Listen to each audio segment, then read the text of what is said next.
अस्सलाम वालेकुम व्यूअर्स, उम्मीद करता हूँ कि आप सब अल्लाह के फजल से ठीक हैं। दोस्तों, आज की वीडियो में मैं आपको बताऊंगा कि जहन्नम में कितने फरिश्ते हैं और उनके कितने हाथ हैं, कितनी हथेलियां हैं, कितनी उंगलियां हैं और उन हथेलियों उंगलियों पर क्या हैं और वो फरिश्ते कब तक जहन्नम में रहेंगे। और ये भी बताऊंगा कि ये अल्लाह के फरिश्ते जहन्नम में इतनी आग को कैसे बर्दाश्त करते हैं। और दोस्तों, क्या ऐसी चीज थी जो अल्लाह ताला ने इनको दी और ये इतने ताकतवर बन गए। उम्मीद करूंगा कि ये वीडियो आपके लिए मालूमात का बायस बनेगी और आप इस वीडियो को देखने के बाद चैनल को सब्सक्राइब करेंगे, वीडियो को शेयर करेंगे और लाइक करेंगे। बढ़ते हैं वीडियो की जानिब।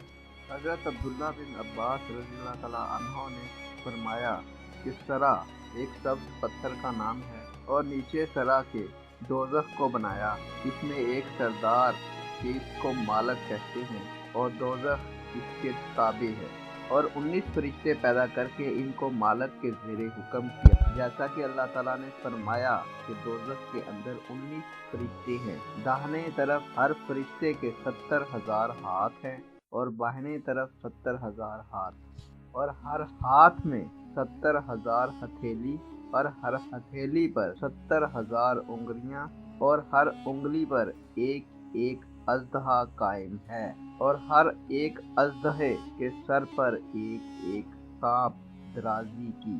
सांप के सर पर एक बिच्छू अगर दोज़खियों को एक नेज मारे तो 70,000 बरस तक दर्द से इनकी लुएं और फरियाद दराजी करें, और बाएं हाथ की उंगलियों पर एक एक सतून आतश का है, और अगर एक सतून इसका हशर के मैदान में डाला जाए तो तमाम मखलूक़ात जिन्नो इंस इसे बला चाहें तो हरगिज़ जगह से ना हिला सकें। और इन फरिश्तों पर हुक्म हुआ कि तुम दोज़ख के अंदर जाओ, तुम्हें जाओ।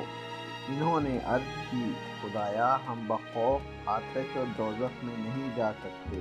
तब अल्लाह रब्बुल आलमीन का हुक्म हुआ, हज़रत जिब्राईल अलैहिस्सलाम ने एक ख़ातम बहिश्त से लाकर पेशानी पर इनकी मोहर सब्ज़ कर दी, और इस ख़ातम पर ये कलमा लिखा हुआ था, ला इलाहा इल्लल्लाह मुहम्मदुर रसूलुल्लाह, ताकि आतिश दोज़ख इन पर असर ना करे। तब वो 19 फरिश्ते इस कलमे की बरकत से दोज़ख के अंदर दाखिल हुए।